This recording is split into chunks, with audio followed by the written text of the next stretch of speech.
have three distinguished speakers today, which I will introduce in more detail shortly. But let me just briefly mention them. The first one is Mr. Marco Montanari from the Commission. Then there is Professor Agasisti from Milan. And then there is a Professor Põder from joining us, I think, from Tallinn. I hope I'm not mistaken, the city. But before these three distinguished speakers get a chance to tell us about the results of their research, or in case of Mr. Montanari, of the Commission's report and analysis, let me hand over to Joanna Elisa Maldonado from the European Commission, who would like to deliver some introductory words to open this webinar. So, Ms. Maldonado, the floor is yours. Thank you, and also good afternoon, everybody, and a very warm welcome also from the European Commission. It's great that so many of you are joining us again in this series of webinars of research to policy on education, which we organized together with our expert network on the economics and sociology of education and training, the ENISET network.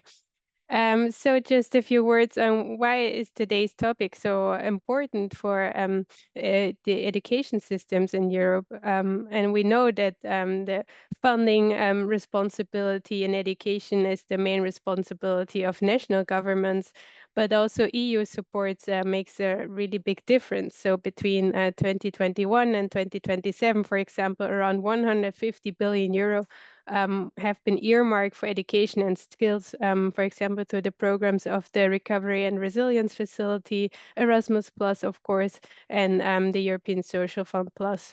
So this is a significant amount, and it reminds us that every euro we spend counts, and it's not just about how much we invest, but it's also how we invest it that matters. So we cannot assume that just spending more will automatically improve the results.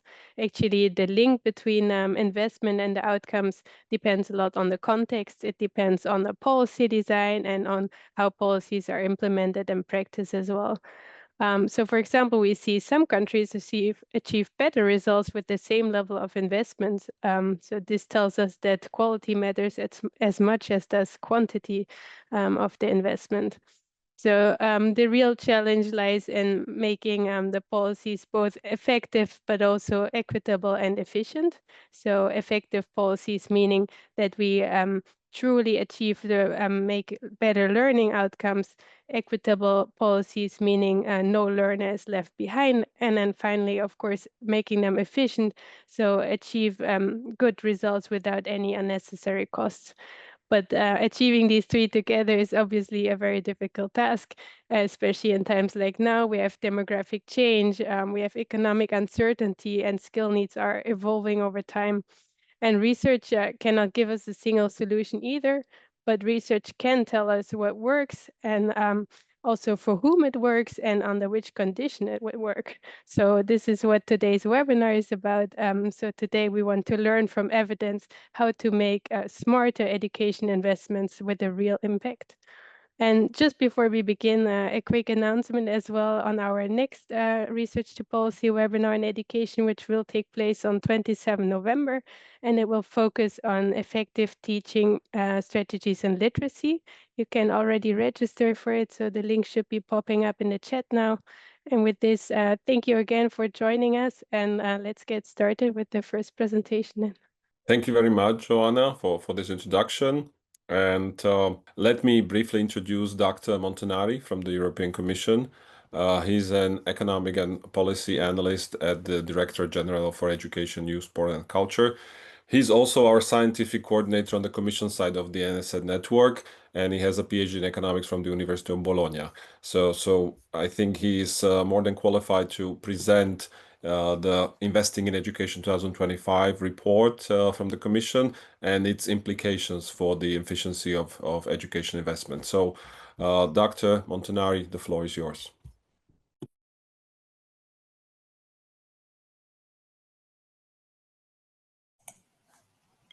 Thank you very much, Miroslav.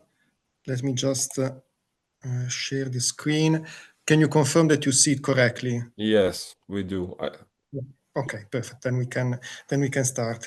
So good afternoon, everybody. I will try to guide you quickly through the main points of our new annual report on investing in education. It's a 2025 issue, is the 4th year of this report. And as usual, this report is divided into 2 parts. The first one looks at most recent data and kind of longer-term trends about public expenditure on education. Here, when I speak of most recent data, we have to take into account that we mean 2023. Data on expenditure come always with a certain delay. So, of course, it's the picture of yesterday. It's not the picture exactly of today, but still it's a kind of best source we can use to base our analysis. And then the second part, which is more thematic, this year looks at why and how we should prioritize investment in education, in particular as regards its economic returns and also its role when we analyze demographic challenges.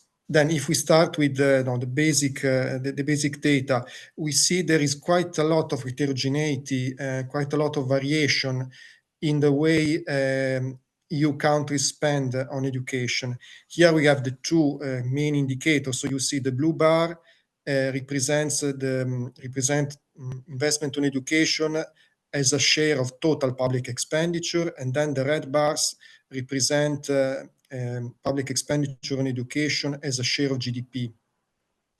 At EU level, the average, we are at 9.6% of total public expenditure, 4.7% of GDP.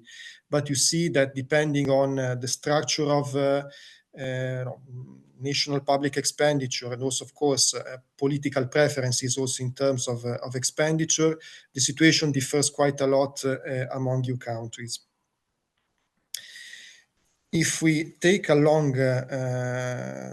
long-term view, how have these indicators evolved over the past 15 years, let's say? We see that there was a certain degree of stability before the COVID-19 crisis. Then the most interesting development concerned public expenditure as a share of total public expenditure, is what you see here within the green circle.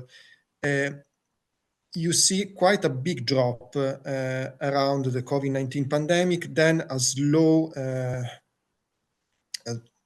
increase, but still keeping the average below the pre-COVID situation. So in a nutshell, what did it happen? Of course, you can imagine that there were some public sectors that required much more expenditure. First of all, think of healthcare. But then most of the increase actually came from a sector which is called in national accounting economic activities. What does it mean? It means that it covers all areas that received, for instance, support during the COVID-19 crisis because of limits to production, any kind of problems that firms had to face. Then after the crisis, the COVID-19 crisis, we had the energy crisis. You should remember we are speaking here of 2022, 2023. So strong increase in prices. So all kind of subsidies, for instance, that the productive sector received from national authorities. So this is why overall public expenditure increased a lot in certain sectors. So there was an increased competition, and then of course education expenditure was partly penalized in terms of its slice of the cake. Then again, as I was talking about the increase in prices, especially between 2021 and 22-23, it's interesting to look how expenditure on education evolved if we look at nominal terms, so simply the number of euros, or if we look in real terms, meaning after cleaning all the effects coming from price increases. So you see there was a steep increase if we speak in monetary terms, but if we look in real terms, so after adjusting for price increases, we see that the increase was very small, or even there was no increase in certain years.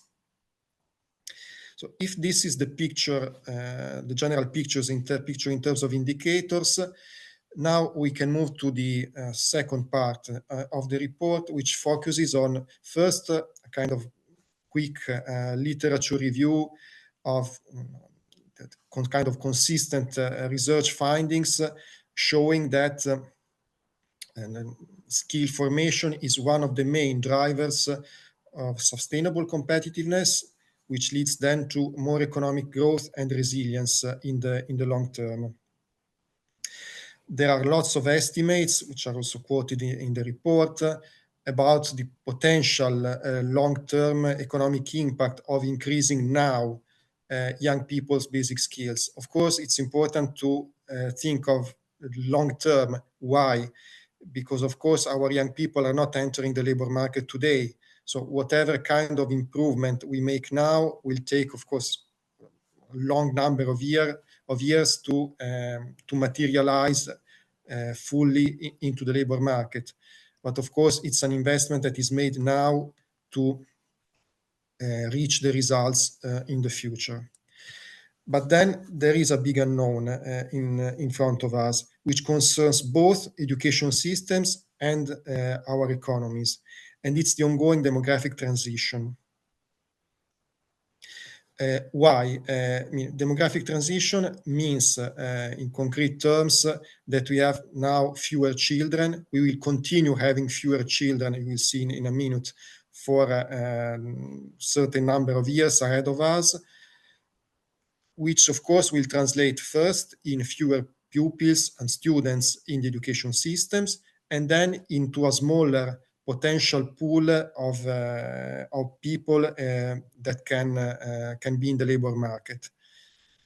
So let's see what I mean by demographic challenge in education. This is a simple chart based on Eurostat projections. We proxy the number of pupils by the total population aged between 3 and 18, which is kind of a good proxy for the population of school age. And we see that by 2030, we expect the number of young people of school age to decrease in most member states, irrespective of different scenarios. You will see here, we have a baseline projection, which is the gold bar, and then we have two different projections based on higher and lower migration scenarios. You see, in qualitative terms, they don't change. Then we still have a few countries that are expected to witness a rise in their young population, mainly because of migration effects. But of course, I take 2030 because these projections are really strongly reliable. I mean, it's difficult to imagine any big change to these numbers between now and 2030. Of course, if we looked maybe to 2040 or 2050, the situation would be even more challenging, but of course with a larger degree of uncertainty. But this may open up also some opportunities, especially if we speak of public expenditure per student.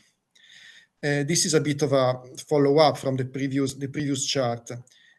Here we imagine a kind of two restrictive scenario. One where we keep total public expenditure on education constant in monetary terms, in euros, between 2022 and 2030. You see that, again, it's the reverse of the previous chart. As in most countries, we expect a lower number of pupils. It means that automatically this would translate into a larger public expenditure per student. But then if we take still quite a restrictive scenario, but not as restrictive as this one, which we call real constant. By real constant, we mean an increase of 2% per year, which is quite small again, in public expenditure in monetary terms. Why 2%? 2% is the medium-term objective of the European Central Bank in terms of inflation, so increasing prices, which would mean that basically would expect to keep real expenditure constant. And you see that just with that, all countries would have a larger public expenditure per student. what does it mean? It means that preserving education expenditure can translate into a higher expenditure per pupil. And then what do we do with that? What can be done if we manage to preserve expenditure on education despite, as I said before, increasing competition from other public sectors? Again, all what I'm saying here is not something that is predetermined. What is, in a sense, a bit deterministic are the forecasts in terms of population between now and 2030, because, as I've just said, we can't expect many changes. But this is kind of opportunities that can be taken. So it's not something that we should assume as a given. First, they could contribute to easing teacher shortages. Of course, we have lower student numbers. Again, this is partly an endogenous decision by education systems. It depends if there is a certain objective in terms of class size, student-teacher ratio. It also depends on different subjects, because you may have no teacher shortages at high level, but then you may have teacher shortages in certain subjects or in certain regions. Again, we could think of also more resources that then could be invested in improving the quality of education. Just to name a few, think of improving teacher training, teachers' working condition. We could maybe think of more effective integration of digital technologies in education, and also think of the possibility of increasing the amount of personalized learning experiences. First, because of probably lower student-teacher ratios, but also because of all the possibilities that artificial intelligence may create in education. And then the very final Marco, point. I just have to intervene briefly. This is why no one wants to be the moderator, that we are coming to a time limit for you. So please. Yes, it's the very last point. Then what is the impact on the economy? We need both quantity and quality of education. So higher educational levels and high quality education, then they can improve the employment prospects of young people, which means, as I said before, we may have a lower overall number of young people that could enter the labor market, but if we increase the share, so the employment rate of young people, and in several countries there is still a lot of margin to do that, then education can help to counteract the effects of demographic decline. And of course, I'm speaking here of quantity of expenditure, and now I will leave the floor to the next two speakers who will focus more on the quality of education expenditure. Now on to our next speaker. Let me introduce Professor Tommaso Agasisti. Tommaso is a professor at the School of Management of Politecnica di Milano. Tommaso is an expert in my favorite field, which is performance of organizations of public sector and innovation. And he has a special focus on education, on schools and universities. And but he has a, what I think is very interesting, a broader point of view of dealing with also public sector as a whole, as he's an author of more than 150 publications. So, but without any further ado, let me hand over to Tommaso to give us his presentation on his findings. The floor is yours. Thank you very much. Thank you very much, Miroslav, and thank you very much for the invitation to this super interesting webinar. I will try to provide some insights based on part of the research that we are conducting in this field. And by this field, I mean the ability of using resources to improve the efficiency and effectiveness of educational systems. So I will go promptly to the presentation. I have prepared a few slides, so hopefully I will be on time on it. Please confirm if you can see this properly. Very good. Okay, so I will try to be brief also because I would love to have some conversation at the end. So I will try to go straight to the point. So the first point is we need to clarify and agree on the very definition of what do we mean when we say efficiency in education. I guess especially in this policy discussion, and when academics and policymakers find together and try to discuss about what does it mean to improve efficiency in education, we tend to have something in mind that is not necessarily what our speaker has in mind, and it becomes very difficult then to discuss, and we would like to be on the same page, at least at this beginning of our conversation. So we define efficiency, and I think also in the policy-making discourse, efficiency should be labeled like the ability to reach the highest level of educational outcome given the available resources. And here, of course, there are different ways of measuring outcomes. I always would love to keep this definition as broad as possible. So it could be academic success, it could be learning, it could be acquiring knowledge, it could be occupation, job market outcomes, and so on. But the point here that I want to emphasize is that we can reach, so educational systems can help reaching these educational outcomes using very different levels of resources and expenditures. And in the traditional daily ordinary discussions about this topic, we tend to have our eyes pointed or to the scores or to the achievement or to the success or to the expenditure side. And then it makes it very difficult, to then understand what does efficiency actually mean, because efficiency is basically a ratio between these two. So just to give you an example, on your left, you see this simple graphic is an extraction of most recent data about the OECD PISA mathematical scores in 2022. So as all we know, PISA is measuring through standardized tests competence levels on different subjects. Here in this case is mathematics, and they are testing 15-year-old students, and they report the results using a mean standardized scores as a mean of 500 and a standard deviation of 100. Now, what you see here is that there are countries that obtain very good grades, I would say, very good test scores. You can see on your left Estonia. I put this there because it was a pleasure having Kaire here, so I wanted to have Estonia first there as a high performer. And then you see on your right Italy at 471. And then we tend to say, okay, now this is, it means that the Estonian system is more efficient than the Italian one.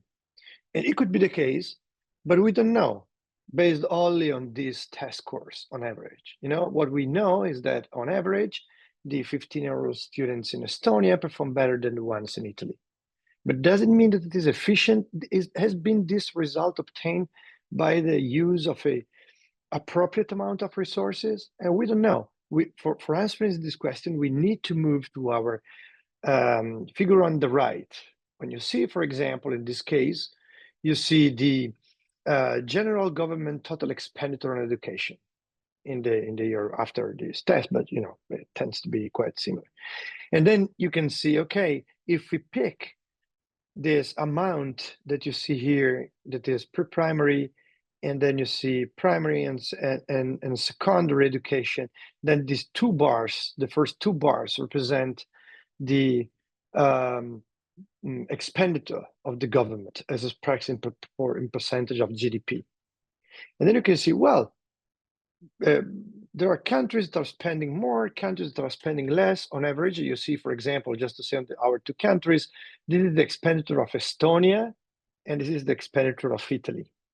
And then you can say, well, now if you want to look at efficiency, we have to look at a ratio between the mathematical test scores and expenditure that they have realized. And then the picture can change. And what I want to say is that I'm not interested in showing that the ranking of countries change, but the very concept of efficiency is something different than purely looking at the performance or purely looking at the expenditure.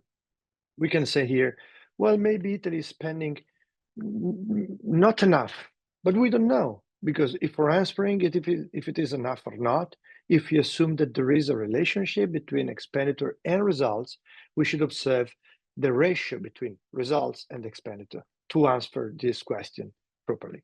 This is what efficiency is about. Now, when you put together these two information, then you discover something which is interesting from a policymaking perspective.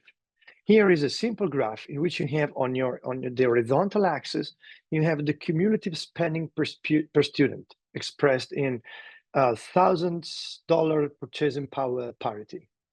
And then this is the standard way in which OECD reports the data. And then you have on the vertical axis, you have OECD countries' average mathematical test score in 2022. And then what you observe here is that the blue dots are non-OECD countries, the red ones are the OECD countries.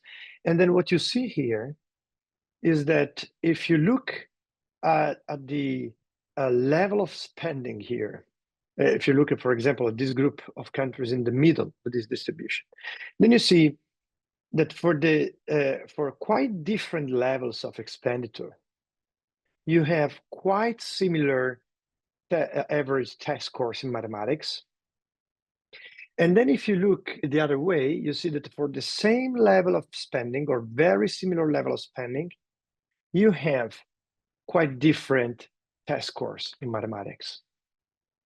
And what we want to say here is that we cannot conclude immediately by looking at efficiency analysis of this kind, that more money is better results, that for getting better results, you need more money. I don't want to make a call here for neglecting the role of resources. Resources of primary importance is a key priority for policymaking in this field. And without enough resources, inefficiency is there. And if you look at this side, at the left side of the graph, you see this story. If you have low resources invested, then you have low results. But after the certain threshold, securing the adequate level of funding is a necessary condition, but is not sufficient for guaranteeing good results. So for guaranteeing good educational outcomes. And then efficiency comes into play. And efficiency is how can we use the best the resources in the best way? Just to make you an example about this topic, this is part of one of the current research we have just published with our research group. And this is a paper in which we studied what happened just after the COVID-19 in the Italian higher education system. And what happened was something completely reasonable, that the government, to try to counteract the reduction of resources available that Marco just presented us, decided to inject a lot of resources into the higher ed system to try to foster the university's performance in the short run. And what happened?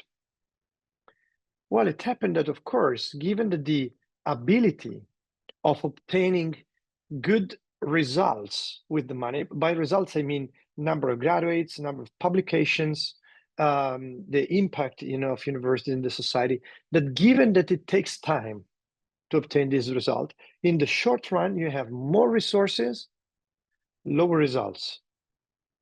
And then you say, well, this translates into inefficiency. And this is what we expect when we look at these policies that in the short run just put the money over there. And then the problem is how you use the money for. What is the purpose for it? Which are the results you're able to obtain from the use of these resources? And so what we see here is that there is a short-term increase of inefficiency. So as you see here, the production efficiency, cost efficiency declines just after the COVID.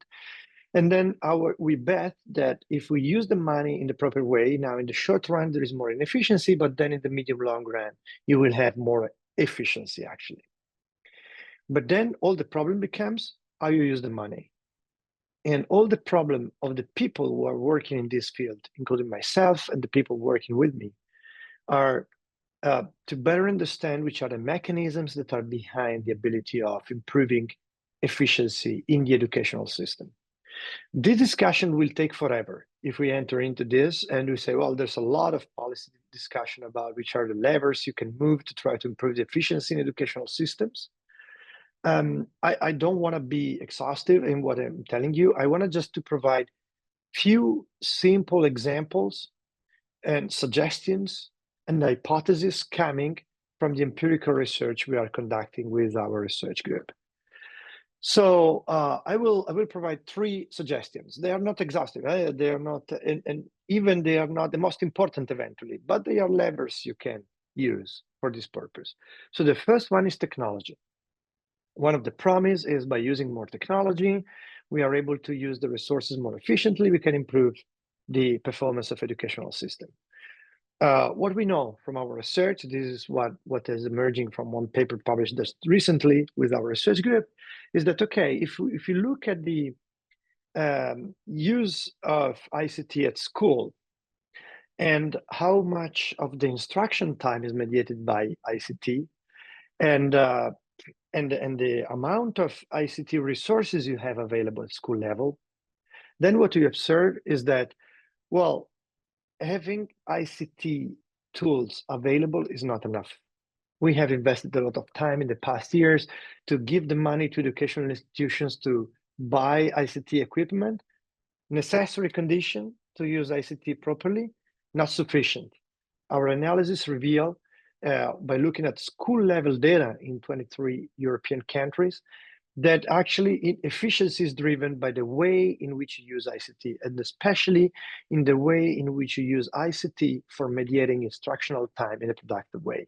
So, and then it helps, of course, to have trained teachers, to have clear ideas about which are the most effective digitally supported pedagogies, and so on. So first message is the way in which you use ICT, much more than how much ICT you have available. And of course, we have, I put there some open issue like what is about generative AI, we don't know still. The second point is about— Tommaso, just to say you have 2 more minutes. Yes, I will go very, very quick on this. So we have school principal leadership and management practices. So what we have seen here, when you look at the practices, realized by the school principals, you see that the way in which they conduct their schools, the way in which they exert their leadership, makes a difference in their performance, and so in the way in which the resources are used. And then the third is we have shown that we have now at our disposal methods to try to predict in advance, based on the huge amount of data we have at school level and individual level, the students who are more at risk very well in advance at the early stage of education. And then given these predictions, we can create at school level timely interventions. And we call this early warning systems that can be used on a large scale to try to help schools to identify at-risk students that targeting interventions to them. So this is my concluding remarks. So additional resources can conduct to efficiency of educational systems or not. It depends, on the way in which you use resources. I have provided a few examples based on our empirical research that have been conducted recently about the ability of obtaining good results. So we can put the research at the service of improving the educational systems if we use the research properly to identify the specific levers you can use to improve efficiency. If interested in these topics, we have 2 current, research funded, European research funded by the European Commission under the Horizon framework that we are conducting on this, and we hope to share as much as we can the results of our research to help policymakers and ourselves to better understand efficiency in this field. Thank you very much for listening to me. Thank you very much, Tommaso. I think in the end you were actually right on time, so you were a true professional. Thank you for that. And now let me hand over to Kaire, Professor Kaire Põder. Before I actually invite her to talk about the research, let me briefly introduce. Kaire is a professor at the Estonian Business School, where she works in various topics related to educational equality and inequalities. Very interesting thing about Kaire is that she also uses quasi-experimental methods in her research, which is not so frequent and I think very, very interesting, innovative. And but I think she should be able to tell you more about her research and the results herself. So let me promptly yield the floor to Kaire. And Kaire, please tell us about your research. Thanks for a sweet introduction and welcome all participants. So I'm here to present a report actually, and this report is hopefully available to public pretty soon. maybe in the chat some information can be shared or is shared already. I haven't followed the chat, so keep yourself updated and see whether you already have the access to this report. But the report is about the effective measures to promote excellence in basic skills. And as you can see, I'm not the only author of this report. So there is an entire team of researchers, and many of them are also involved in the Bridge project that Tommaso just promoted a second ago. So why this report and why now, and how it and what it deals with? So it actually concentrates on this empirical insight that which comes also from PISA data that Marco was telling you about, regarding to the declines in certain groups of the students. So we're not talking about countries anymore. We are talking about the heterogeneous effects within country. So we can see that mean outcomes were declining, but the share of the high performance was shrinking even more. So we are concerned about those top performers, which we can call excellence in education. So, and I guess all those participants here, there is no point of stressing that excellence matters, and it matters in many perspectives. It is the innovation, growth, and social mobility device for all our societies. So what we want to do is to identify from the literature the effective, efficient, and equitable measures that help to raise this upper tail of the distribution of the students.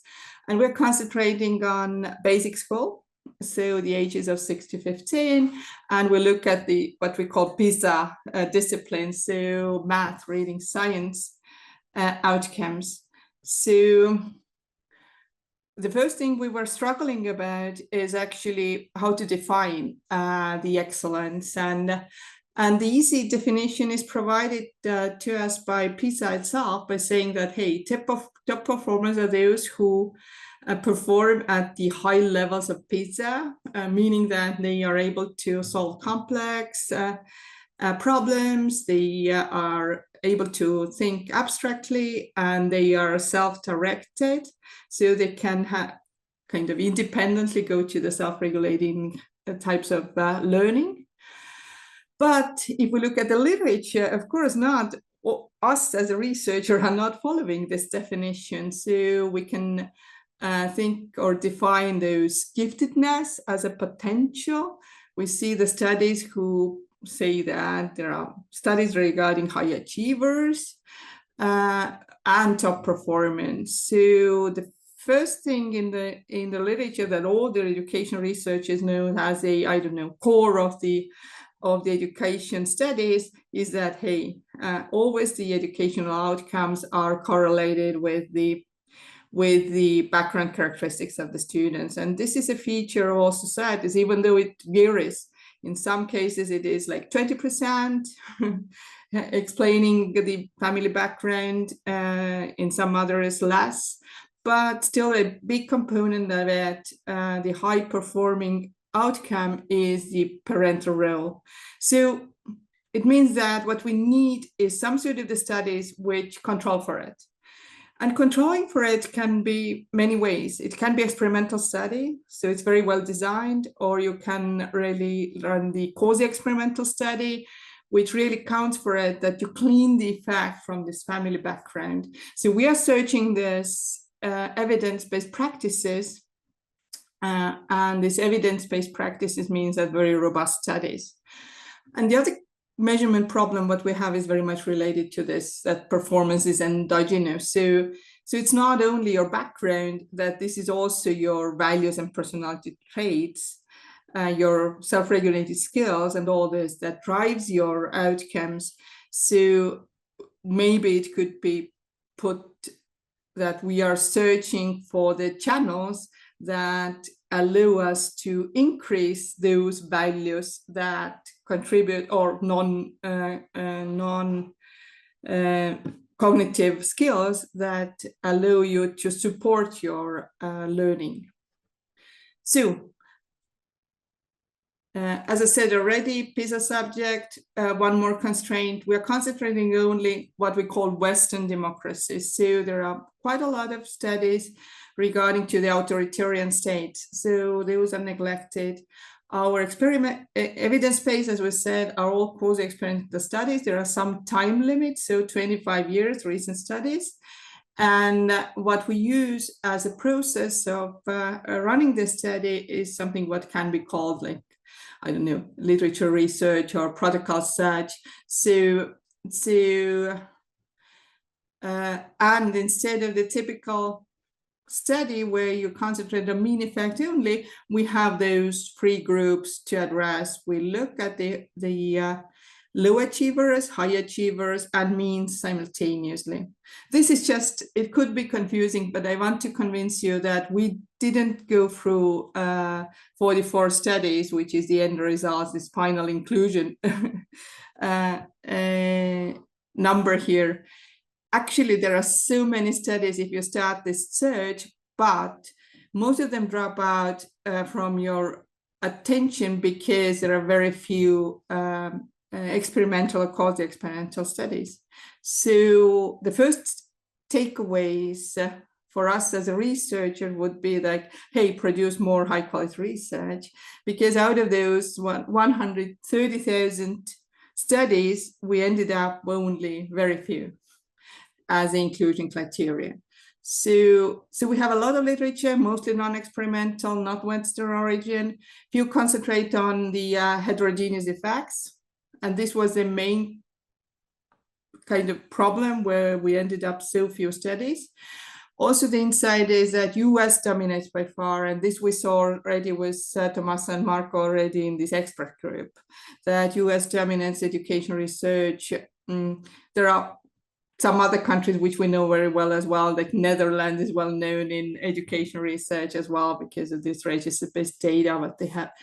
So, and we ended up with kind of categorization that those studies can be divided into two big pools. So we can talk about system level studies and school classroom level. And of course, the research tools are very different. In the system level, you can't experiment.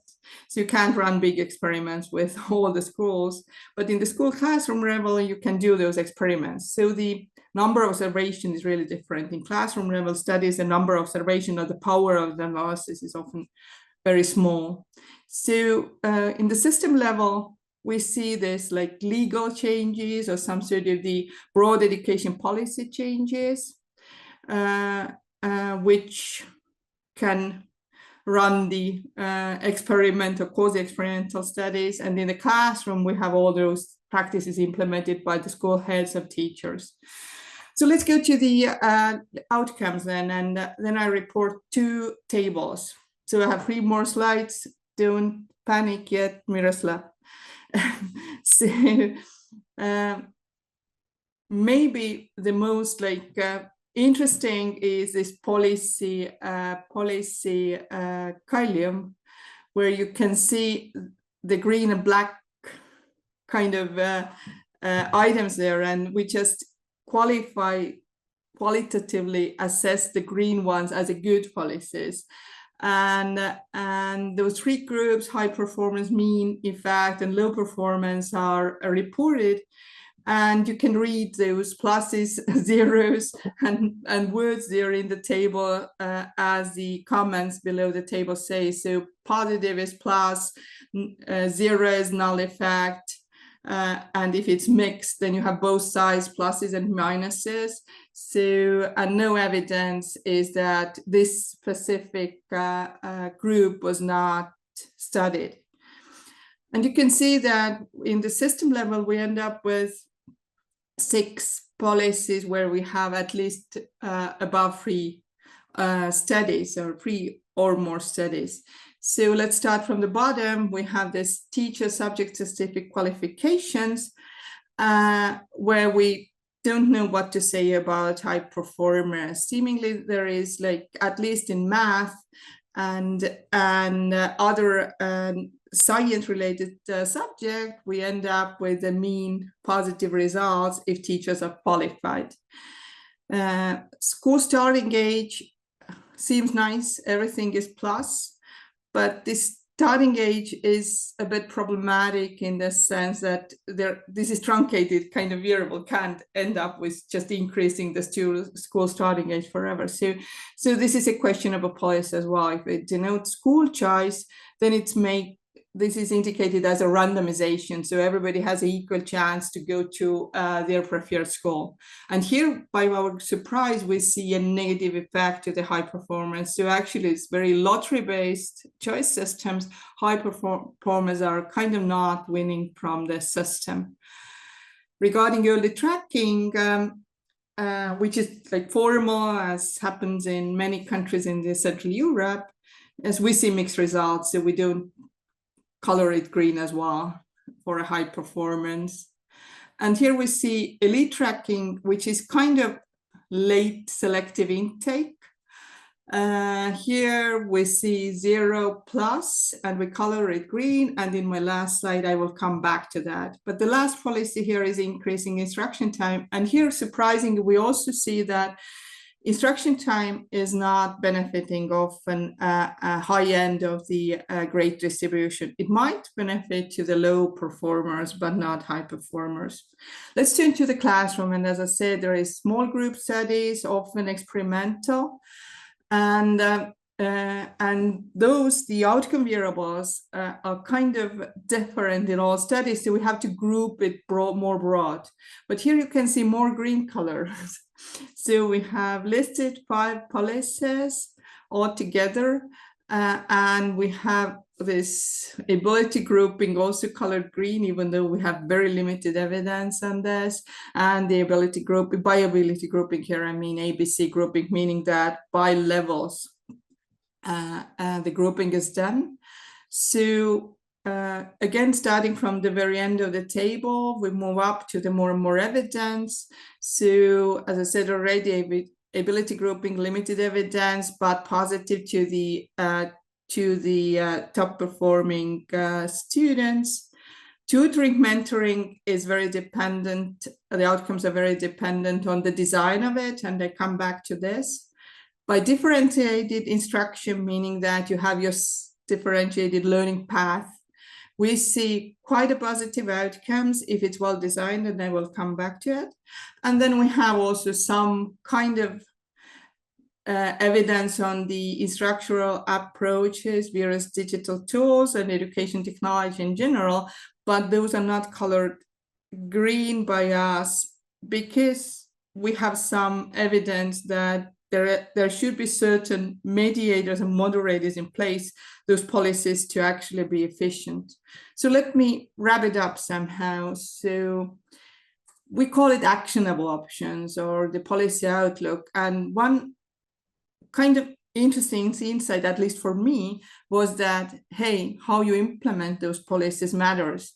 And this is sometimes that we forget, that we researchers give these very broad or abstract advices, while we don't pay too much attention how those policies reach to the classroom or how this implementation is done. So we might say like delay forward tracking, allow flexible accountable ability grouping with mobility and transparent criteria, by meaning that, hey, don't group students and don't fix their groups, allow the flexibility, different groups in different subjects. In some subject, you might even prefer a mixed ability grouping instead of this ABC type of grouping. And the implementation challenge here is that it kind of tends in all applications to result somehow how you implement those policies with fostering those family background-based selective practices. Whether it's intentional or unintentional, somehow this is implementation threat or challenge what we see. Second policy advice is kind of invest in low cost and scalable differentiated instruction tools. And as far as I know, all countries are kind of have problems with that, like what this differentiated instruction means, how to implement, what kind of digital tools to use, what kind of digital competencies the teachers need for this. So we can see from the studies that these free and open access tools are actually the best choice, or there is evidence that they work for high achievers if this is supported by all kind of enrichment activities and differentiated homework and feedback by immediate feedback from the platforms.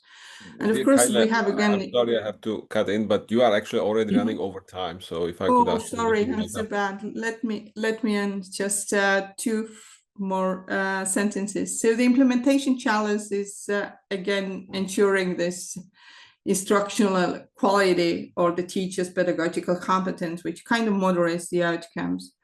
And then the final thing is this self-regulating learning concept, meaning that all this goal setting, monitoring, and reflection is the kind of variable that, or non-cognitive skill that allows students to flourish.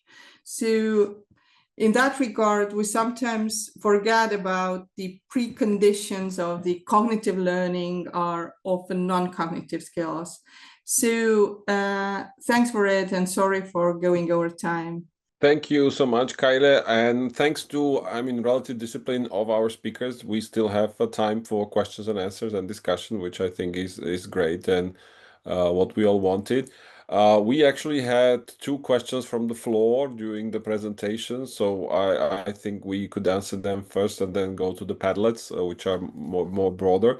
So the first question, which is for all the panelists, but not all panelists have to answer. So maybe whichever one of you feels competent or relevant, which is, do we have any evidence about the impact of AI on education efficiency yet, or not? So that's I think what is called $1 million question in business circles. So Marco, Tommaso, Kaire, do any of you know about the evidence on this topic so far? I may start, maybe Miro, and then colleagues may complement. I think now the kind of research frontier is also something that Tommaso hinted in one of his slides. So the impact of generative AI, and here over the past couple of years, since large language models were used for the first time in education, a lot of research is popping up. It looks more maybe at effectiveness. So how does it improve results rather than efficiency as such? But we see that usually our experiments, they are kind of low-cost experiments. So we may assume that the cost is not so high, so we can focus more now on effectiveness, and then we can put the 2 elements together. What is interesting in this literature, which is partly done by education economists, partly by neuroscientists, is that, of course, if you use large language models, let's speak just one, like a ChatGPT kind of teaching aid, of course, performance tends to improve. But then if you stop using these AI models, then your performance suddenly decreases. It's a bit like something that may be common to many of us. If you learn how to drive a car with a manual gear, then you move to a car with an automatic gear. Maybe, of course, it's more efficient and effective in a sense. You don't need to use your hands. But then if you have to move back again to a car with a manual gear, maybe you find it more difficult than when you were more used to it.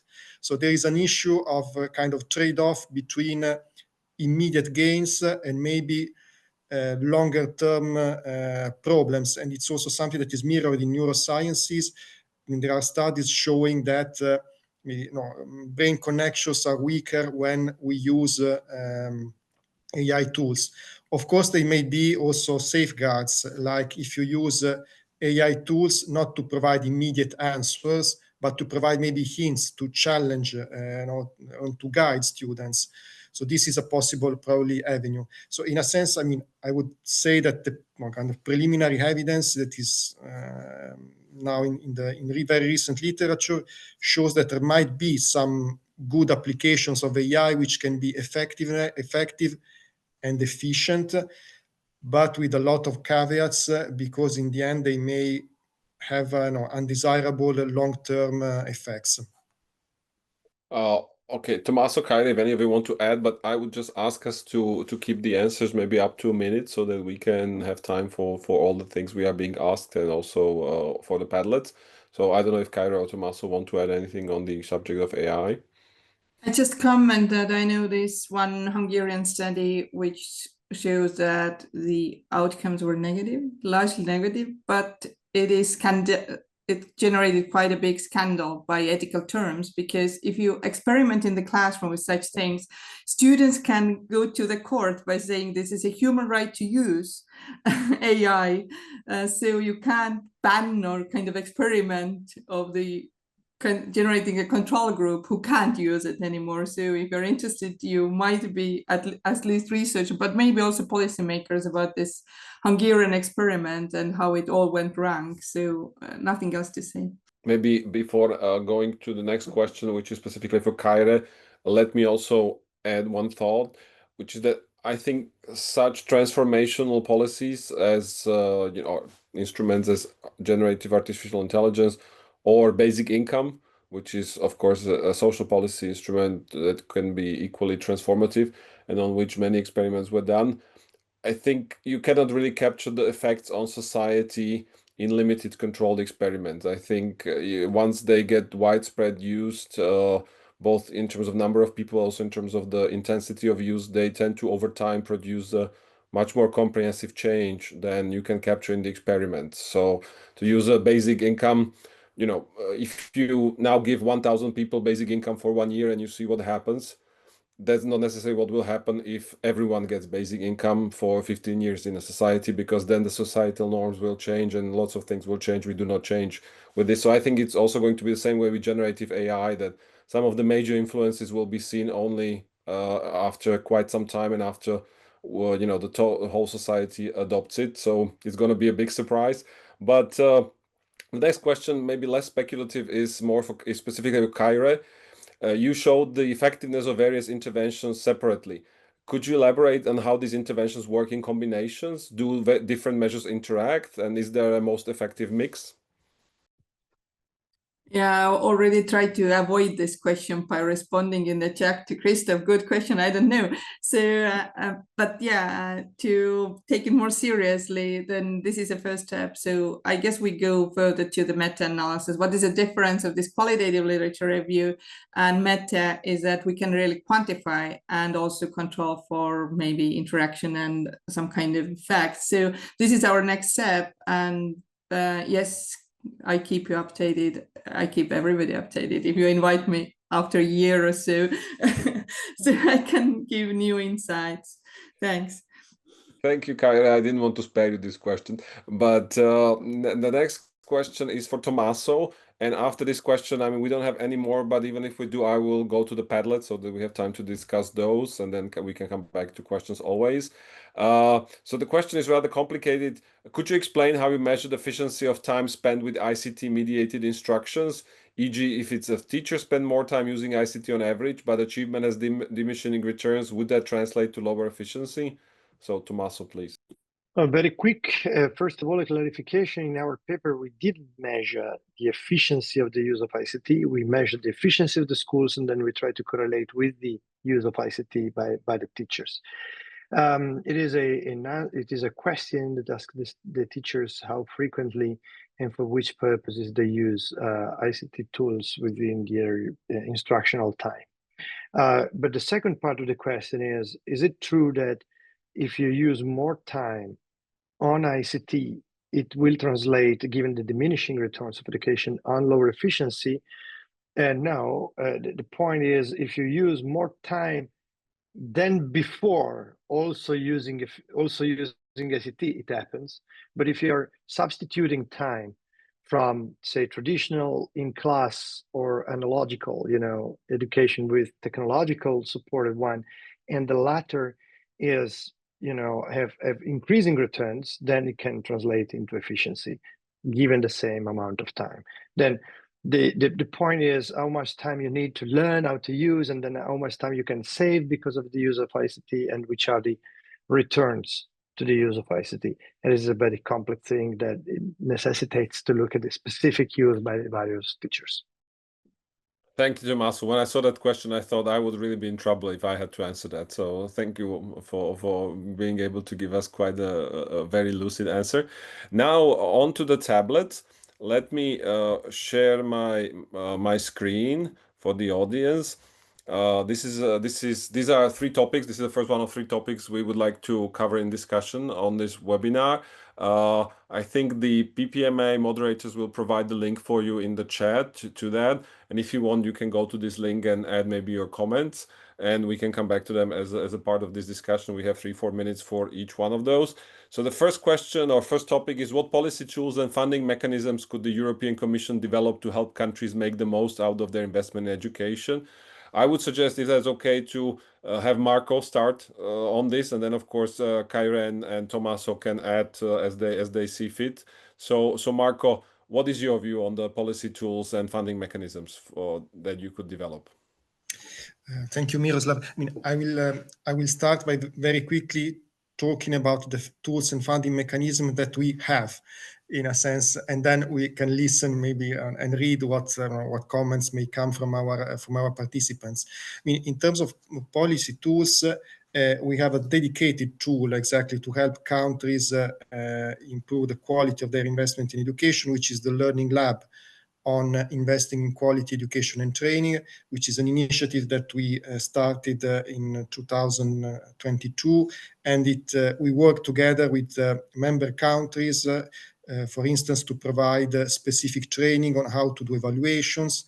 We can also help countries do their own evaluations of policy and programs. So this is one important point. Then in terms of funding mechanisms, Joanna mentioned in her introduction that, of course, the bulk of funding comes from member states, but we invest quite a lot in helping member states improve and modernize their education systems, for instance, through the European Social Fund Plus. Between 2021 and 2026, we are having still the Recovery and Resilience Facility. We have also our brand program, the Erasmus+. So if we put all these programs together, we reach around 150 billion euros over 2021 and 2027, which of course is quite a sizable amount, especially for some countries. Thank you very much. And now Tommaso or Kaire, I don't know if you want to add anything. Yes, if I can, I think if I have to be very straight on saying, well, you have a bulk of money, where to put it, or the policy that can be improved. I think, first of all, teachers' quality is definitely one of the key variable here. So professional development, but also incentives to serve in the most at-risk areas. So this is what the first big thing is, teachers' quality. The second is try to inject some explicit incentives towards better performance, having, of course, a large definition. What does it mean, performance? Not just focusing on achievement, on test scores, but having a much broader version of it, but then providing incentives to that schools and practices, so to foster best practice benchmarking, I think is a potential direction, this direction. And the third one is, of course, improving, I would say, the autonomy of the schools, their ability to experiment, to innovate, to try different things, and to promote through innovation the ability of exploring new avenues.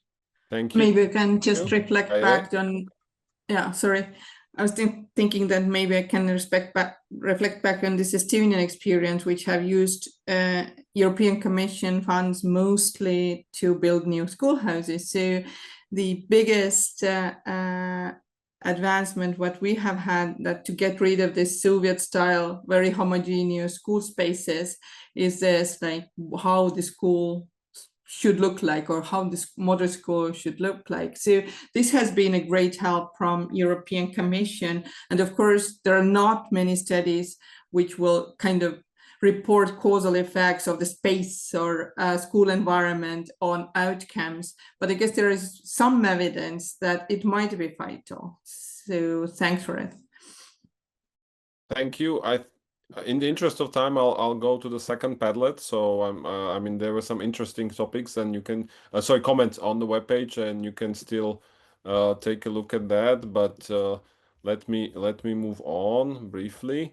So now the second tablet will be shared, which is in addition to the factors proposed in the presentations. Which other policies do you consider as potentially useful for improving the efficiency of educational expenditure, e.g. late tracking, well-designed ability grouping, student-centered pedagogies?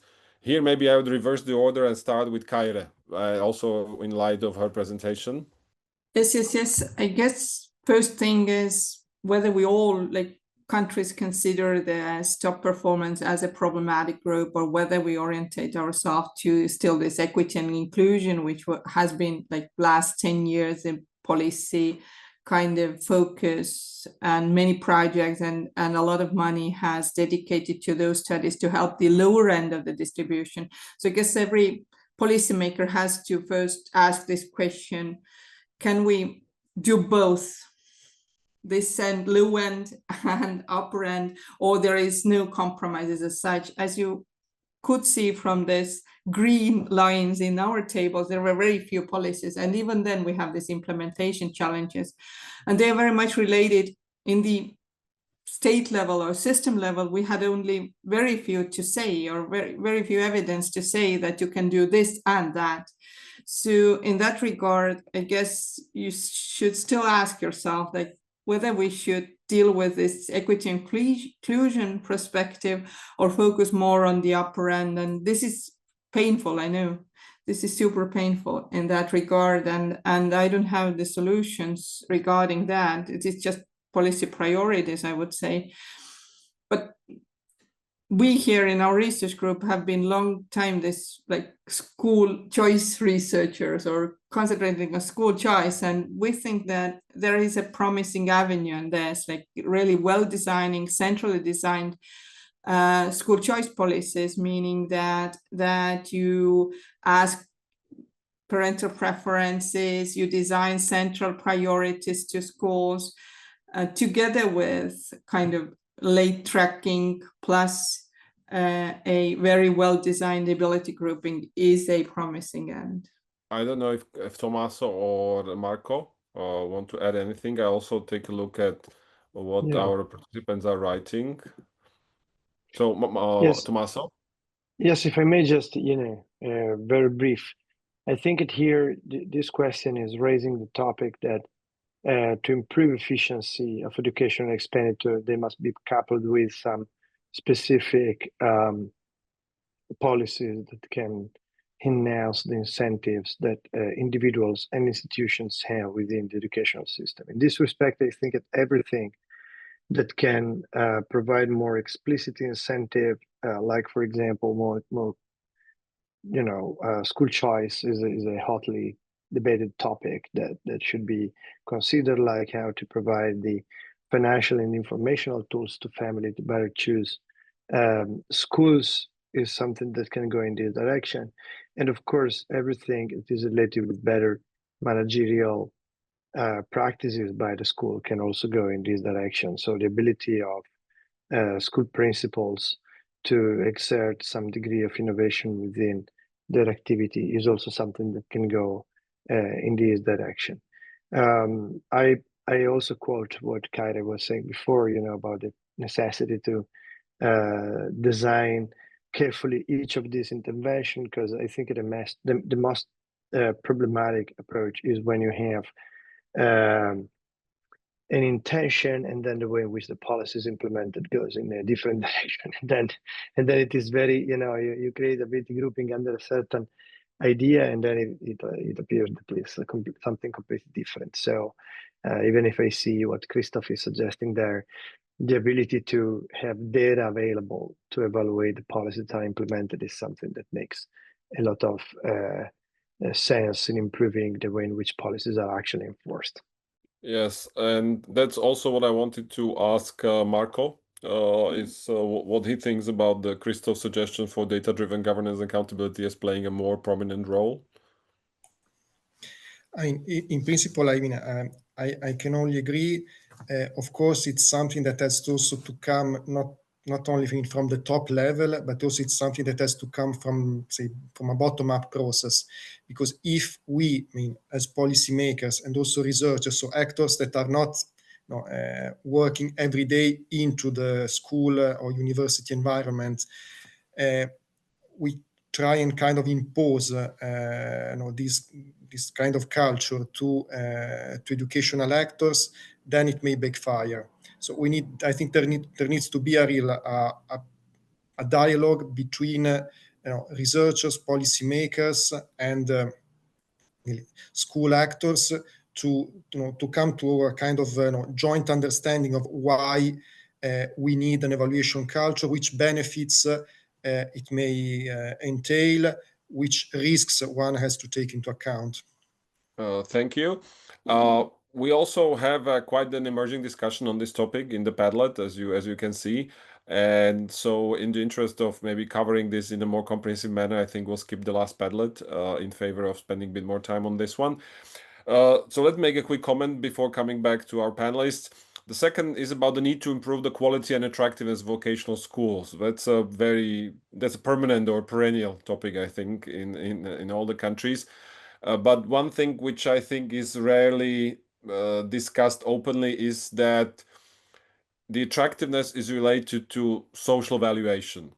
So I think in countries where we see the vocational education performing well are generally the countries where it's not seen as the less attractive track for the less successful children, but it's seen to at least to a large extent as really a parallel and potentially equally attractive track. And so parents and the children themselves do not see it as the second or third best, but as an equal alternative. And that is really hard to do, I think, in countries where there is a tradition which sees it differently. So I think in addition to specific policies, there is also the issue, how can you change social valuation and certain social norms, which can be quite ingrained. But let me go back to the panelists. And Anna Margoni wrote about policies for efficient expenditure, especially in relations to providing clear goals and robust support for principles, which is something you, Tommaso, hinted at. So if I can maybe come back to you, I mean, to what extent is it realistic, and what are the things policymakers can consider to really use principles as managers, as true managers in this sense of the word? Well, I think at the policy level is school autonomy. So I think that what the policymakers should do is to allow schools to have higher degrees of autonomy on one side, which is the basic conditions for exerting leadership and management by the school principals. The second one is by providing more opportunities for professional development for school principals so that they can couple their knowledge of the educational system or educational functioning together with the basic I would say skills and competencies to lead a complex organization like the school. So more autonomy, more professional development. Thank you. That was quick and to the point and very specific. So I thank you very much, Tommaso. We are already running a bit over time, but I will still maybe would like to have one more comment, either from Kaire or Marco. I mean, or even again Tommaso, depending on which one of them feels. And that is in response maybe to comment made by Katerina, which basically says that the funding mechanisms should also be aligned with efficiency indicators, because one thing which usually we say is that what gets measured gets done, but also the other things that economists like to say is what gets rewarded gets done. So to what extent do you think it's realistic and desirable that school funding mechanisms also include efficiency indicators as one of their inputs? So whichever of the esteemed experts feels qualified to answer this one, I will be very grateful. I don't know whether I'm qualified, but I try at least. I guess like long time we have thought the other way around, meaning that the information about the schools, the accountability measures that schools report often don't show the disadvantaged position of schools. So they don't count for a disadvantaged student body. So I guess the worst signal what we got is somehow we need also measures for this disadvantaged position. Like, for example, the schools which are in bad locations but have to still, or they have student body with special education needs or other kind of vulnerable groups. So this is often forgotten. So we have measures like dropout rates, which are often accounted. Sometimes it's only a measure, or some sort of the external ability test or external exams, which were like rated and listed. And those don't also account for this like disadvantaged student body. So first we need right indicators, and then maybe we can design something regarding to the financing. So far it's vice versa. We want to finance more of those schools which are in disadvantaged positions. So this is my take on this. Thanks. Thank you very much. Given that we're 4 minutes over time, I would maybe take this opportunity to thank all of our 3 speakers, also Joanna as our introductory person. And thank you for being both specific, informed, and I think consistently interesting, at least from my point of view as a moderator. And I would also like to thank you all the participants for being here, for wanting to learn more about education policy, especially in regard to efficiency. In the chat, there is a message from our organizers at PPMI, which mentions 2 things. One is that if you think this was informative, maybe consider signing up for the INASE newsletter, where we regularly send out information.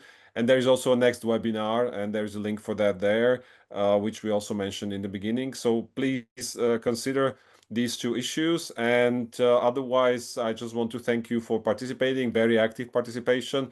Thanks again to our speakers, and see you soon at our next webinar.